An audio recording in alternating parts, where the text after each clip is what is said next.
You don't simply walk into a room. You arrive. There is a difference, and it has little to do with status, wealth, or appearance.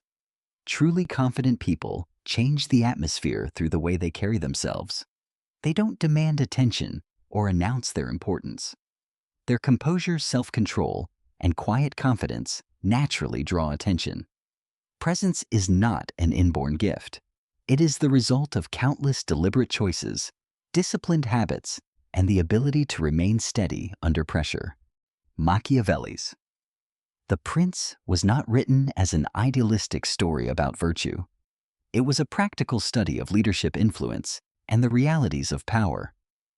Beneath its historical examples lies a timeless lesson. The world often rewards those who prepare, adapt, and understand human nature. Confidence is not built through wishful thinking. It is built through competence, judgment, and the discipline to act wisely when circumstances become difficult. In this guide, we will explore 4 foundations of commanding presence: your mind, your mouth, your moves, and your money. Together, these pillars shape how you think, communicate, act, and build lasting independence. Mastering them is not about dominating others. It is about mastering yourself. A person who thinks clearly, speaks with intention, acts decisively, and manages resources wisely becomes difficult to manipulate, difficult to intimidate, and impossible to ignore. This is not about projecting an image of power. It is about developing the inner architecture that creates genuine confidence. When your thoughts are disciplined, your words are measured, your actions are consistent, and your life is guided by purpose rather than impulse, your presence begins to speak long before you ever do. If you're ready to build that man, comment, "I am the king" right now, because kings don't just watch content, they become it. Number 2, control your mind, the throne room within. Before you can control anything in this world, any room, any relationship, any outcome, you must first control the 6 inches between your ears.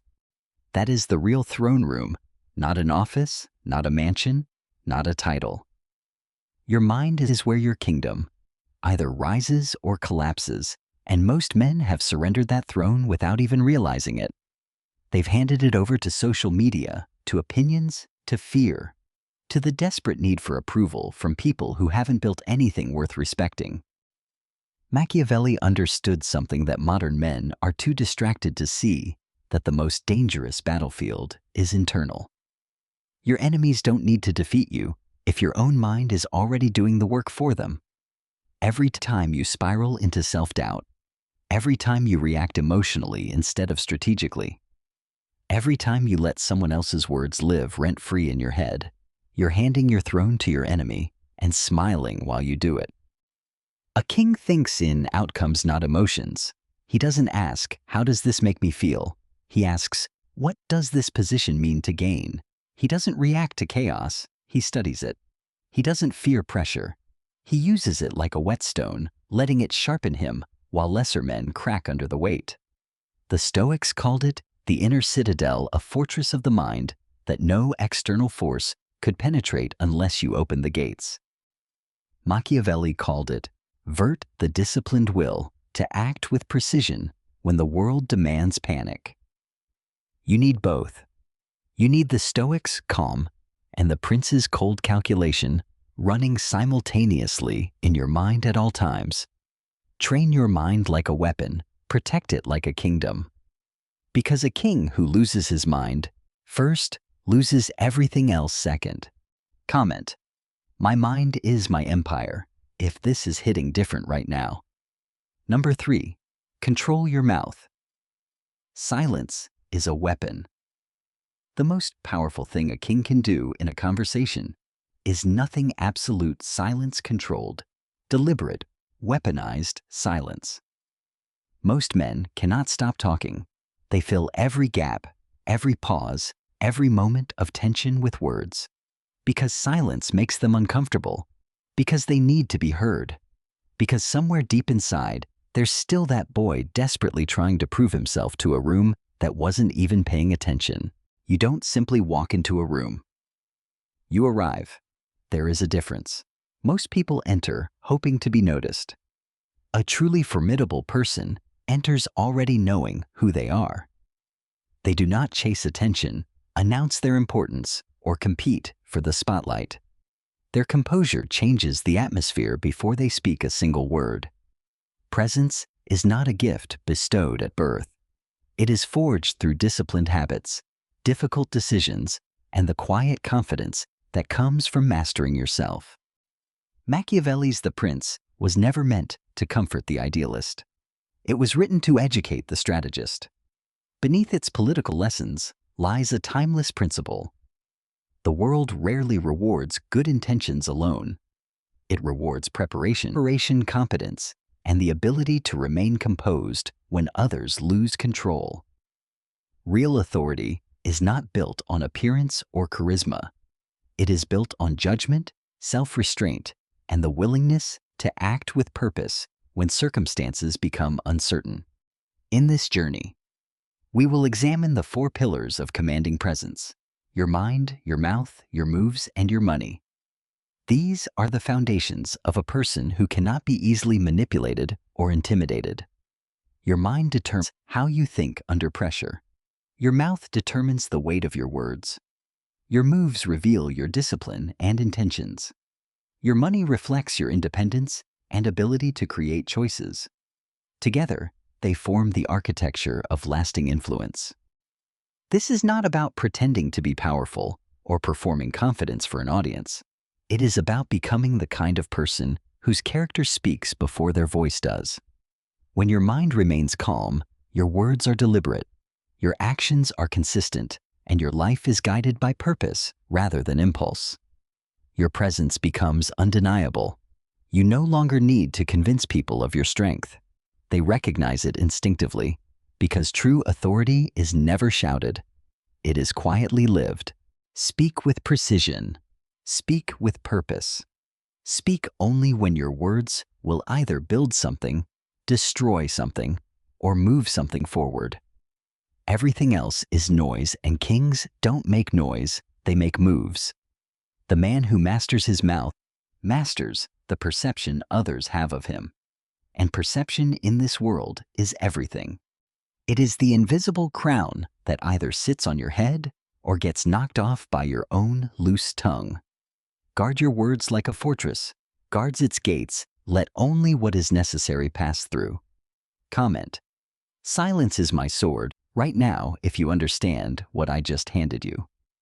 Number 4. Control your moves. Never let them see you coming. A king never moves without intention. Every step is calculated. Every decision is deliberate. Every action is the result of a mind that has already played the game 3 moves ahead while everyone else is still reacting to what just happened. This is the essence of Machiavellian strategy, not cruelty, not manipulation for its own sake, but the cold, disciplined art of moving through the world with such precision that your enemies are always one step behind and your allies are always one step ahead. Most men are reactive. Something happens and they respond immediately, emotionally, impulsively, without thinking about consequences, without considering the chessboard. Without asking the most important question a strategic mind can ask: who benefits from my reaction right now? Because here's what the weak never understand. Chaos is manufactured. Drama is engineered. Provocations are designed to pull you off your throne and drag you down to a level where you can be controlled, where you can be manipulated, where you can be made to look small. And every time you take that bait, every time you move out of emotion instead of strategy, you are dancing in someone else's choreography without even knowing the music was playing. Machiavelli wrote that a prince must be both the lion and the fox, the lion to crush what stands in his way, and the fox to navigate what cannot be crushed. The power lies in knowing which approach a moment requires. Strength without wisdom often becomes recklessness, while strategy without integrity can become manipulation. Lasting influence comes from combining confidence with thoughtful judgment. Moving with the calm awareness of someone who has already considered the possibilities before taking the first step. Such a person is difficult to pressure because their decisions are guided by purpose rather than impulse. There is also value in remaining measured rather than predictable. Predictability is not about being consistent in your values. That is a strength. It is about becoming so emotionally reactive that others always know exactly how to provoke or distract you. When your responses are thoughtful instead of automatic, people find it much harder to manipulate your decisions. Your composure becomes one of your greatest advantages because it prevents others from controlling your next move. Before taking action, study the environment around you. Understand the people you choose to trust, the opportunities you choose to pursue, and the habits that quietly shape your future. Just as importantly, study yourself. Notice the patterns that strengthen your character and the ones that repeatedly lead you away from your goals. Every routine either reinforces the life you want to build or slowly erodes it through neglect. Never act from desperation, unchecked anger, or the need to prove yourself to someone else's expectations. Decisions made in moments of emotional intensity often create consequences that outlast the emotion itself. Instead, when your choices align with your principles, advance your long-term vision, protect what truly matters, or resolve a problem before it grows into something far more difficult to overcome. That is the difference between reacting to life and leading it. That is how a king moves, not loudly, not hastily, not emotionally, but with the quiet, unstoppable momentum of a man who already knows where he's going and has already decided that nothing in this world will stop him from getting there. Comment. I move in silence, I arrive in power. If you felt that in your bones. Number 5, control your money. Wealth is your armor. Let me tell you something that the broke and the bitter will never admit out loud. Out loud, money is not just currency. Money is language. It is the language of options, the language of leverage, the language of freedom. And a king who does not speak that language fluently is not a king at all. He is a prisoner wearing a crown. Most men have a deeply broken relationship with money, not because they lack intelligence, not because they lack talent, but because they were never taught to see money as a tool of power. They were taught to see it as a reward for obedience. Show up, work hard, follow the rules, collect your check. And somewhere in that cycle of obedience, they lost the most important thing a man can possess, his financial sovereignty. Because here is the cold, uncomfortable truth that Machiavelli would tell you without apology. A man who depends on others for his financial survival can never truly be free. He can never speak his full truth. He can never walk away from what dishonors him. He can never make decisions from a place of pure strategy. Because every decision he makes is shadowed by the question he is too afraid to ask himself, can I afford to? That question is a chain, and chains, no matter how golden they appear, are still chains.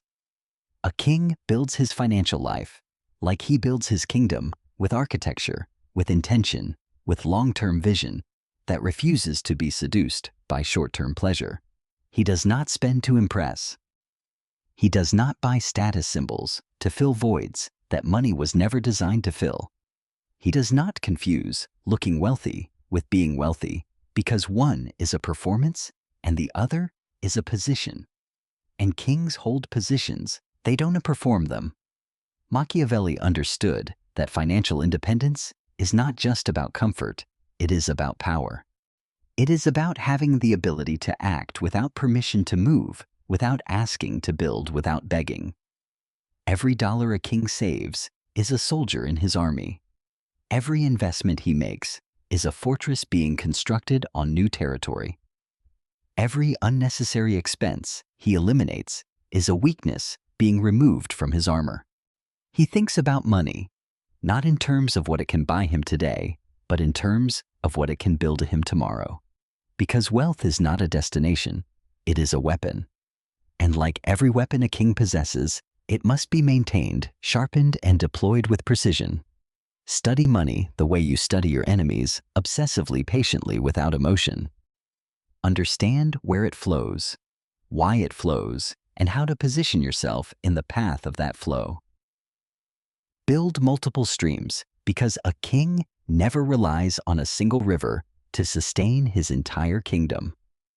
Live below your means, not out of poverty consciousness, but out of strategic discipline, because the man who controls his spending controls his future, and the man who controls his future controls his life, and a man who controls his life answers to no one. Let that sink in. No one. Not a boss who underpays him. Not a system designed to keep him dependent. Not a relationship that uses financial pressure as a means of control. A financially sovereign man is a dangerous man. Dangerous to every structure that profits from his dependency. Build that danger. Cultivate it deliberately. Protect it fiercely, because your money is not just your security. It is your silence when you need to walk away, your strength when you need to stand firm, and your crown when you need to remind the world exactly who it is dealing with. Comment: my wealth is my weapon right now. Because if this section just rewired something in your mind, I need to know you were here for it. Number 6. The power of isolation. Kings build in silence. There is a moment in every serious man's life where he has to make a decision that the world around him will not understand, will not support, and will not celebrate. There comes a moment in a person's life when the most powerful decision is not to speak louder, work harder for attention, or remain constantly visible. It is the decision to step back, to leave behind the noise, the endless performance, and the pressure to always be present, and turn inward. In that quiet space, something far more valuable than recognition begins to develop clarity. The people who choose depth over distraction, creation over consumption, and purposeful solitude over constant stimulation often return with a kind of confidence that cannot be manufactured or borrowed. It is earned through time reflection and disciplined effort. Many people fear isolation because they confuse it with loneliness. They assume that stepping away from the crowd is a sign of failure or disconnection. Yet, in a culture that rewards constant visibility, choosing periods of intentional invisibility can feel almost revolutionary.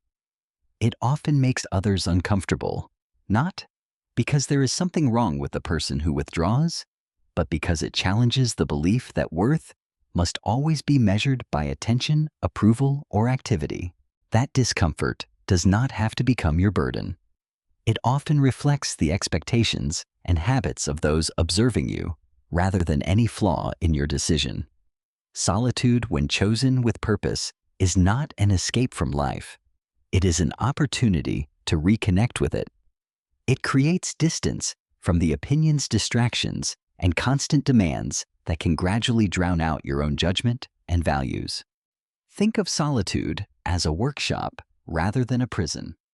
It is where distractions lose their influence, priorities become clearer, and character is strengthened away from the spotlight. Without the constant pressure to perform for others, you gain the freedom to examine your thinking, refine your goals, and build a life that reflects your principles instead of someone else's expectations. The confidence developed in that silence is difficult to imitate because it is rooted not in applause, but in self-mastery. And he finally gets alone with the only voice that actually matters, the cold, clear, strategic voice of his own sovereign mind. Machiavelli spent years in exile, stripped of his position, removed from power, cast out from the very city he had served. And what did he do in that isolation? He wrote The Prince. He transformed his exile into architecture. He turned his silence into one of the most powerful manuscripts on power and strategy the world has ever read. That is what a king does with isolation. He doesn't survive it, he weaponizes it. He uses the quiet to study what others are too distracted to see. He uses the stillness to plan what others are too reactive to think about. He uses the absence of noise to hear the signal clearly, the signal of his purpose, his direction, his next move. Think about every man you have ever admired for his power, his composure, his unshakable presence. I guarantee you that behind that presence was a season of isolation that nobody photographed, nobody applauded, and nobody knew about until the results became impossible to ignore. Because greatness is not built in the crowd. It is built in the cave. It is built in the early mornings before the world wakes up. It is built in the late nights when lesser men have already surrendered to comfort. It is built in the deliberate, disciplined, unglamorous hours of a man alone with his vision, refusing to let the world's timeline dictate his own. Guard your solitude. Like guards his most strategic territory. Be deeply selective about whose energy you allow into your space, because energy is contagious, and a man surrounded by people who are comfortable with mediocrity will find mediocrity slowly, invisibly infecting his own ambitions, not through one dramatic moment, but through 1,000 small surrenders disguised as socializing, relaxing, just having fun. Kings have fun. Kings enjoy life. But kings never confuse recreation with construction. They know the difference between a moment of rest and a life of drift. They know that every hour spent in genuine isolation, reading, thinking, planning, building, is an hour invested in a version of themselves that the world is not yet ready for. And when that version finally arrives, the world will not be able to look away. Pull back. Go quiet. Build in the dark. Let them wonder what happened to you. Let them speculate. Let them talk. Let them misread your silence as defeat, because while they are busy watching your absence, you will be busy constructing your arrival. And when you return, and you will return, you will not return as the man who left.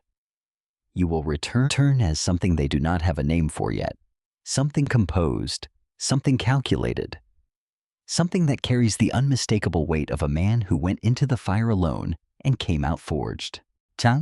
Comment. I build in silence. I rise in power right now. Because if this section just gave you permission to embrace your isolation without apology, then you already understand something that most men in your life never will. Number 7. The art of reading people. Never be surprised again. A king is never blindsided, not because the world stopped being unpredictable, not because betrayal stopped existing, not because people suddenly became honest and transparent and safe, but because a king has developed something that most men neglect entirely: the cold, precise, almost surgical ability to read people before they reveal themselves, to see the move before it is made, to understand the motive before it is acted upon, to recognize the mask before it slips. And this skill, this dark, essential, underrated skill, is the difference between a man who is constantly reacting to what people do to him and a man who has already anticipated it, already prepared for it, and already positioned himself 3 steps ahead of it. Most men are shockingly naive about the people in their lives. They take words at face value. They confuse kindness with loyalty. They mistake proximity with alliance. They see a smiling face and assume a clean heart because they are projecting their own intentions onto others, measuring everyone else by the standards of their own honesty. And that projection is not noble. It is dangerous. It is a vulnerability that the wrong people will exploit without hesitation and without remorse. Machiavelli was ruthlessly clear on this. Men are driven by self-interest. Not all men, not always, but enough of them, enough of the time that a wise man never forgets it. This is not cynicism. This is calibration. It is the ability to see human nature clearly without the distortion of wishful thinking, without the fog of emotional attachment clouding your strategic vision. Watch what people do, not what they say. Words are the cheapest currency in human interaction. Anyone can construct a sentence designed to make you feel safe, feel valued, feel chosen. But behavior is expensive. Behavior costs something. Time, energy, sacrifice, consistency. And a man who watches behavior over time will learn more about a person's true character than 1,000 conversations ever could. Study the people around you the way Machiavelli studied his political rivals, dispassionately, systematically, without the need to immediately judge or react.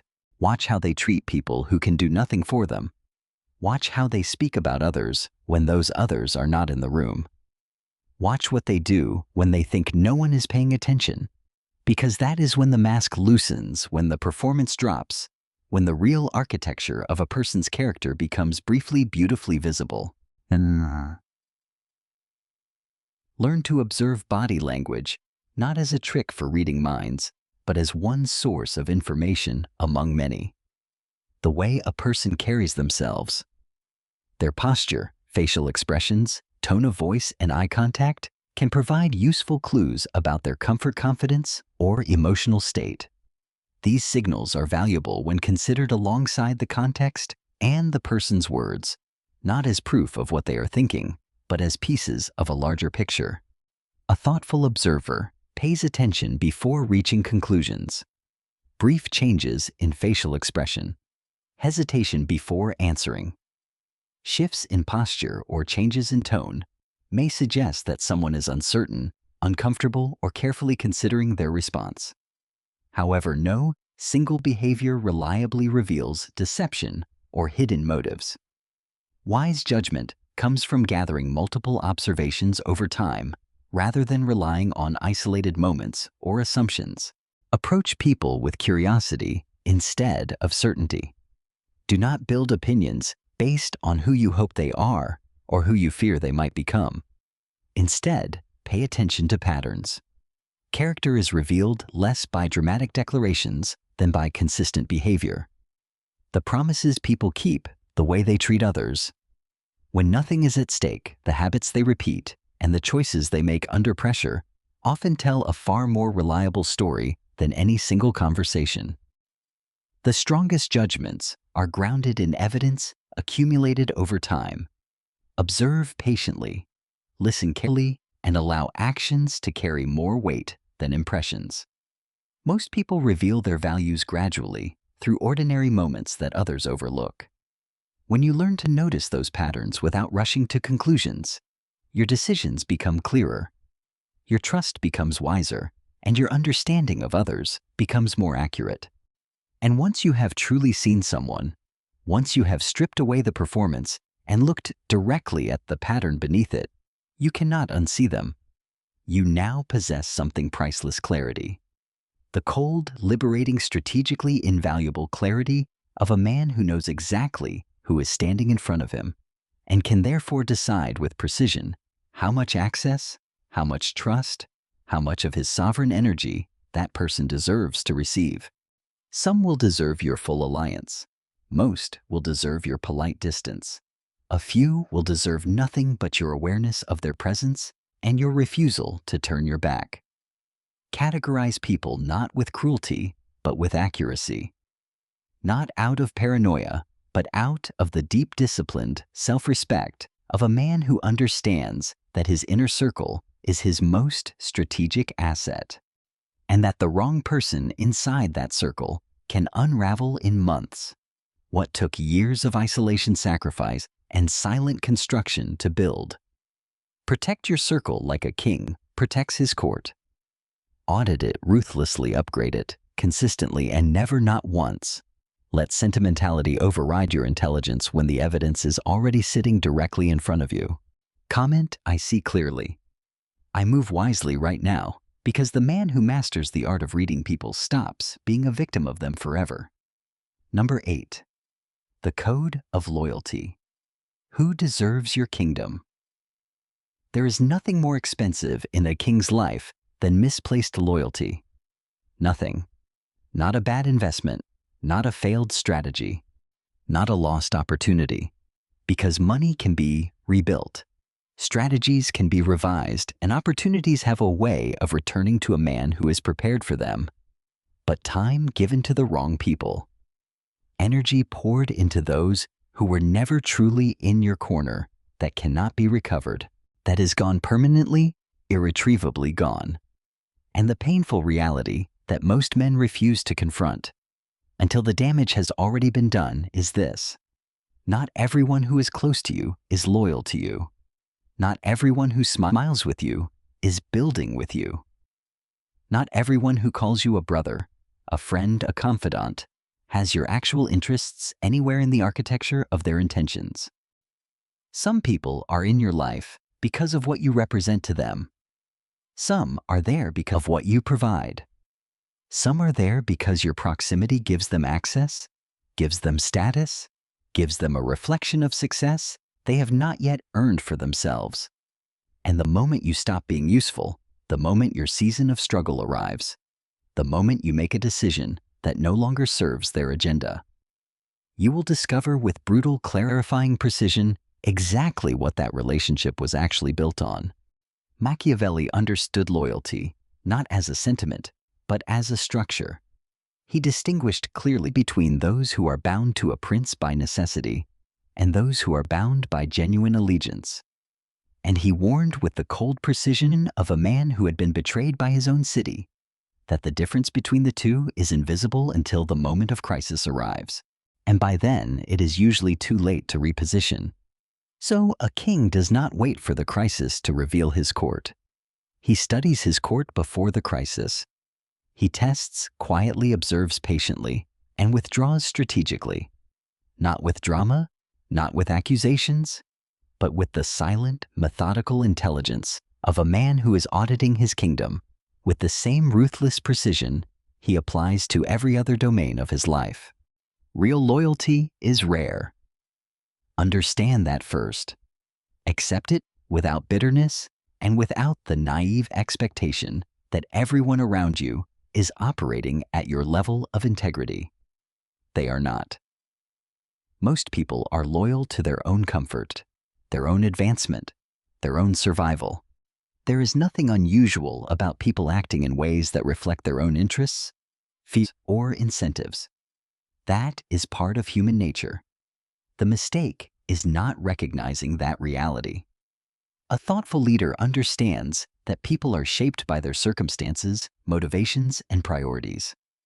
By accepting this without becoming cynical, you're less likely to be caught off guard by avoidable disappointments.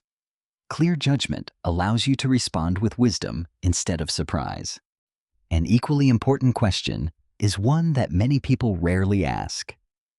Who has truly earned your loyalty? Too often, we focus on gaining acceptance from others without pausing to consider whether those relationships are built on mutual trust and respect. Loyalty is valuable, but it should not be given automatically because of history, familiarity, or shared experiences alone. It becomes meaningful when it is supported by consistent actions over time. Evaluate relationships by observing patterns rather than relying solely on emotions. Do the people around you encourage your growth, or do they quietly discourage it? Are they willing to tell you difficult truths when honesty is necessary, or do they only say what is convenient? Can they celebrate your success without resentment, and do they remain dependable when circumstances become challenging? These questions help reveal the strength and authenticity of a relationship far more than words alone. This is not about becoming suspicious of everyone or withholding trust indefinitely. It is about practicing discernment. Healthy relationships are built through mutual respect, reliability, and shared values demonstrated consistently over time. When you learn to invest your trust and loyalty where they are genuinely earned, you strengthen not only your relationships, but also your ability to build a life surrounded by people who contribute to your growth rather than quietly holding it back. These are strategic assessments, and a king makes them without guilt, without apology, and without the crippling fear of being seen as cold or calculating, because the alternative is a kingdom populated by people who were never truly loyal to it. slowly eroding everything from the inside while wearing the face of friendship. Shrink your circle without announcement. Elevate your standards without explanation. Extend your deepest loyalty only to those who have paid for it, in the currency that actually matters. Consistent, unglamorous, pressure-tested action over time. And to those rare, extraordinary individuals who have proven themselves in the fire. The ones who told you the truth when lies would have been easier, who stayed when leaving would have been more convenient, who protected your name in rooms you were never in. May, to those people be a king in return. Be immovable in your loyalty. Be ferocious in your protection of them. Be the kind of man whose alliance is so valuable, so rare, so strategically and emotionally fortifying that they consider it one of the defining privileges of their life. Because a king who inspires that quality of loyalty from even 2 or 3 people in his lifetime has built something more powerful than any empire made of stone. He has built a brotherhood forged in trust. And that is the foundation that no enemy, no circumstance, and no season of adversity can ever fully dismantle. Comment. Loyalty is earned, not given right now, because if this just made you think about your circle differently, that clarity alone is worth more than you know. Number 9. The untouchable mindset. When they can't break you, they fear you. There is a version of you that nothing in this world can reach.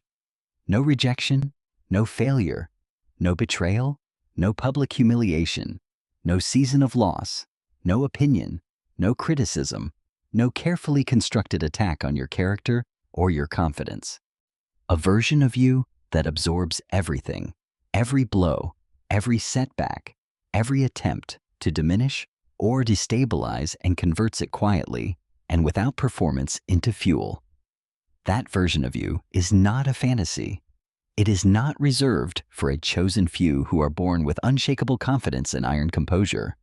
It is a construction, a deliberate, disciplined, painstakingly built psychological architecture that any man with enough commitment and enough self-awareness can erect around his mind, his identity, and his sense of self-worth. But it requires something that most men are unwilling to pay: the complete and total surrender of the need for external validation. And that price is higher than most men realize, because we live in a world that is engineered deliberately, systematically engineered to make you dependent on approval. From the moment you were old enough to understand praise and punishment, you were being conditioned to perform for the crowd, to adjust yourself based on reactions, to measure your worth by the feedback of others, to need the nod, the like, the applause, the recognition to feel legitimate. And that conditioning runs so deep in most men that they don't even recognize it as a chain. They experience it as personality. They call it caring what people think. They dress it up as humility, as social awareness, as emotional intelligence. Underneath all of those polite disguises, it is still the same thing. A man whose internal state is being controlled by forces outside himself, and a man whose internal state can be controlled from the outside, is a man who can be broken from the outside. He can be broken with silence. Withhold the approval and watch him spiral. He can be broken with criticism. Land the right words in the right wound and watch him collapse.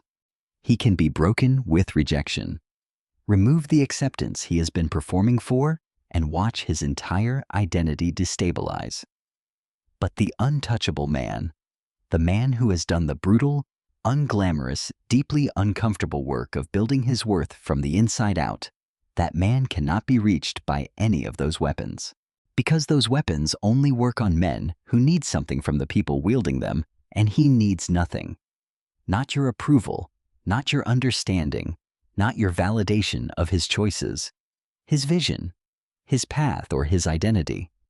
He has already validated himself.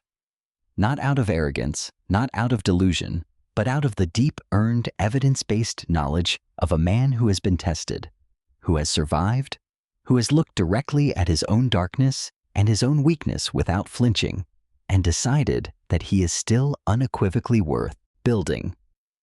Machiavelli's prince did not govern by seeking love. He governed by commanding respect. And he understood the critical distinction between the two. Love can be withdrawn. Love is conditional emotional subject to the shifting tides of other people's moods and needs and agendas. Respect that lasts is rarely won through appearances or loud displays of confidence. It is earned through consistency, composure, and the quiet reliability of someone who remains grounded under pressure. A person who responds thoughtfully instead of reacting impulsively, who holds to their principles without seeking constant validation, gradually develops a reputation that speaks more loudly than any attempt at self-promotion. When you stop allowing every criticism to dictate your emotions, conversations begin to change. When you no longer feel compelled to justify every decision to people who are determined to misunderstand you, you reclaim both your time and your peace of mind. And when you stop pursuing approval from those who have never genuinely supported your growth, their opinions naturally lose much of their influence over your choices. One of the most significant shifts in personal confidence occurs when your self-worth depends less on external validation and more on living in accordance with your own values. This is not arrogance or indifference to feedback. It is the ability to distinguish between constructive criticism that helps you grow and opinions that simply reflect another person's preferences, assumptions, or insecurities. That distinction allows you to remain open to learning without becoming controlled by every judgment. People often recognize this kind of confidence before they can describe it. They notice someone who is calm, without being passive, self-assured, without being boastful and composed, without needing to dominate the room. There is a quiet steadiness in a person who is not constantly trying to impress, defend, or prove themselves.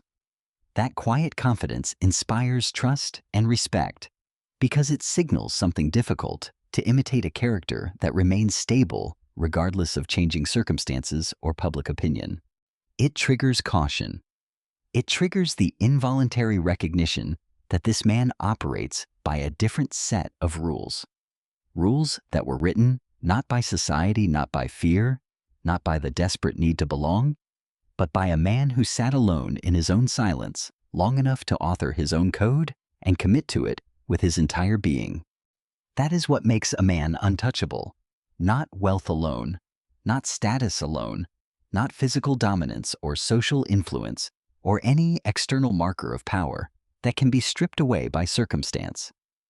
What makes a man truly untouchable is the unshakable, internally anchored, pressure-tested knowledge of exactly who he is and the absolute refusal to become anything less, regardless of what the world demands, offers, threatens, or takes away.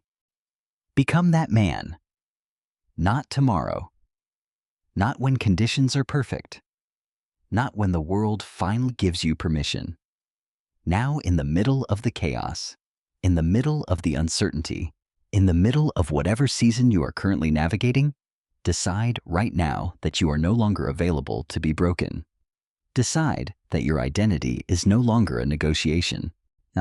Decide that your peace of mind is no longer an occasional luxury, but a non-negotiable priority. Protect it with the same care that a wise leader protects what is most valuable.